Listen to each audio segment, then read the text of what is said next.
सोच कर देखिए, एक ऐसी किताब जिसको पढ़ने के लिए लोगों ने एक पूरी की पूरी भाषा सीख ली।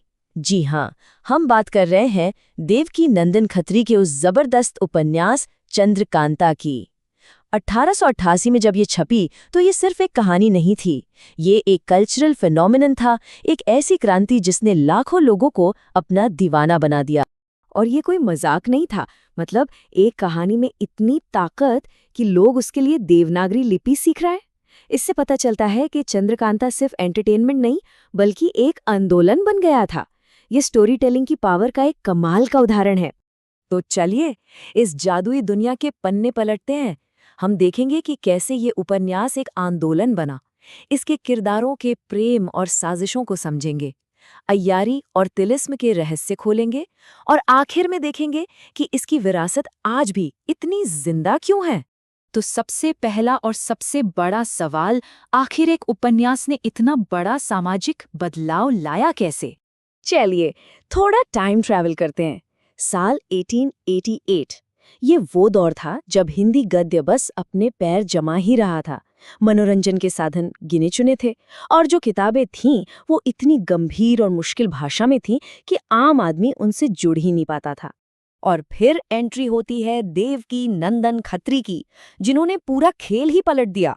उन्होंने एक बिल्कुल नया जॉनरा बना डाला, फैंटेसी, मिस्ट्री और थ्रिलर का एक ऐसा कॉकटेल जो पहले किसी ने चखा ही नहीं था। और सबसे बड़ी बात, उन्होंने इसे लिखा आम बोलचाल की हिंदी में। बस कहानी अब सबके लिए थी और इसी एक बात ने जादू कर दिया। तो अब चलते हैं कहानी के दिल में, जहां प्रेम, ईर्ष्या और षड्यंत्र का एक घना जाल बुना हुआ है। देखिए, हर जबरदस्त कहानी की तरह इसके सेंटर में भी एक प्रेम कहानी है। एक तरफ है विजयगढ़ की खूबसूरत राजकुमारी चंद्रकांता और दूसरी तरफ नौगढ़ के बहादुर राजकुमार वीरेंद्र सिंह। लेकिन इनकी लव स्टोरी में एक विलन भी तो चाहिए है ना, और वो है सत्ता का लालची क्रूर सिंह। और इस पूरे खेल को और भी मजेदार बनाते हैं इनके जासूस, जिन्हें अय्यार कहते हैं। वीरेंद्र सिंह के सबसे खास तेज सिंह और चंद्रकांता की राजदार चपला। कहानी में असली तूफान तब आता है जब विजयगढ़ का दरबारी क्रूर सिंह चंद्रकांता से शादी का प्रस्ताव रखता है और उसे साफ मना कर दिया जाता है। अब ये सिर्फ दिल टूटने का मामला नहीं था, क्रूर सिंह को सत्ता चाहिए थी और ये इनकार उसके लिए एक ऐलाने जंग था। अब वो बदला लेने के लिए किसी भी हद तक जाने को तैयार था। और इसी जंग से सामने आता है इस उपन्यास का सबसे अनोखा और सबसे पॉपुलर कॉन्सेप्ट, अय्यारी। अय्यारी मतलब सिर्फ जासूसी नहीं, ये उससे कहीं बढ़कर थी।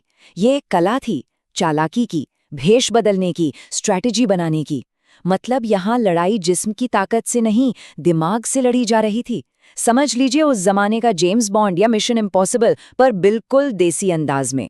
सोचिए, एक अय्यार क्या क्या कर सकता था। भेष बदलने में तो माहिर थे ही, पलक झपकते ही कोई और बन जाते। दुश्मन के कैंप से खबरें निकालना उनके लिए बाएं हाथ का खेल था। अपने साथ ऐसी जड़ी बूटियां और औजार रखते थे जो किसी को भी बेहोश कर दें। और दिमाग, उनका दिमाग इतना तेज था कि वो ऐसे ऐसे प्लॉट बनाते और सुलझाते थे कि सुनने वाला दंग रह जाए। और इन सबसे ऊपर उनकी लॉयल्टी जो कभी नहीं टूटती थी। और यहीं तो इस कहानी का असली जादू था। एक योद्धा कैसे लड़ता है, तलवार से, ताकत से, लेकिन एक अय्यार, उसका हथियार है उसका दिमाग, उसका भेस, उसकी चाल। ये आइडिया इतना नया था, इतना रेवोल्यूशनरी था उस वक्त के लिए कि लोग दीवाने हो गए। लड़ाई अब सिर्फ तलवारों से नहीं, दिमाग से लड़ी जा रही थी। अय्यारी के बाद अब आते हैं उस दूसरे कॉन्सेप्ट पर जिसने लोगों की कल्पना को हिलाकर रख दिया था, तिलिस्म। तो होता क्या है कि क्रूर सिंह चंद्रकांता को किडनैप करके एक तिलिस्म में कैद कर देता है। अब ये तिलिस्म कोई आम किला नहीं है, बिल्कुल नहीं। ये एक जादुई भूल भुलैया है जिसमें पहेलियां हैं, धोखा है, खतरनाक जाल है। ये सिर्फ एक बिल्डिंग नहीं, ये अपने आप में एक जिंदा कैरेक्टर है। तो अब मिशन डबल हो जाता है वीरेंद्र सिंह और उनके अय्यारों के लिए। सिर्फ चंद्रकांता को बचाना नहीं, बल्कि इस तिलिस्म को तोड़ना भी है। और ये एक ऐसा मिशन था जहां तलवारें किसी काम की नहीं थीं। यहां काम आना था तो सिर्फ दिमाग। छुपे हुए नक्शे ढूंढने थे, ऐसी पहेलियां सुलझानी थीं जिनका कोई सिर पैर न हो, और हर कदम पर जादुई खतरों से बचना था। लेकिन इसका मतलब ये नहीं कि सारा काम अय्यार ही कर रहे थे और वीरेंद्र सिंह साइड में खड़े थे। बिल्कुल नहीं। वीरेंद्र सिंह इस पूरे ऑपरेशन के लीडर थे। स्ट्रैटेजी वही बनाते थे, खतरों का सामना वो खुद करते थे, और सबसे जरूरी, चंद्रकांता के लिए उनका जो प्यार था वही इस पूरे मिशन का फ्यूल था, वही इसकी ड्राइविंग फोर्स थी। तो आखिरकार ढेर सारी मेहनत और बेजोड़ दिमाग से तिलिस्म टूट जाता है, चंद्रकांता आज़ाद हो जाती है। लेकिन कहानी यहाँ ख़त्म नहीं होती। असली कहानी तो इसकी विरासत की है, जो आज तक जिंदा है। तो क्या है चंद्रकांता की लेगेसी? इसने हिंदी लिटरेचर का पूरा सीन ही बदल दिया।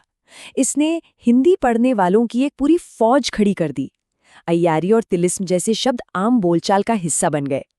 हिंदी में फैंटेसी थ्रिलर की शुरुआत इसी से हुई। इसने साबित किया कि हिंदी में सिर्फ सीरियस बातें नहीं बल्कि थ्रिलिंग कहानियां भी लिखी जा सकती हैं। और इसके कैरेक्टर्स, वो तो लोगों के दिलों में घर कर गए। और आज भी ये इतनी रेलेवेंट क्यों है? क्योंकि इसकी बुनियाद में ऐसी चीजें हैं जो कभी पुरानी नहीं होती। ताकत पर दिमाग की जीत, दोस्ती और वफादारी की कीमत, और नामुमकिन को मुमकिन कर दिखाने का जज्बा। और सच बताइए, मिस्ट्री और एडवेंचर किसको पसंद नहीं आता? और आखिर में एक सवाल के साथ इस चर्चा को यहीं छोड़ते हैं। आज की ये दुनिया जो इन्फॉर्मेशन और मिस इन्फॉर्मेशन का एक तिलिस्म बन चुकी है, क्या यहाँ अय्यारी की कला यानी धोखे और सच के इस जाल में से दिमाग का इस्तेमाल करके अपना रास्ता निकालने की कला पहले से भी ज़्यादा ज़रूरी नहीं हो गई है? सोचिएगा ज़रूर।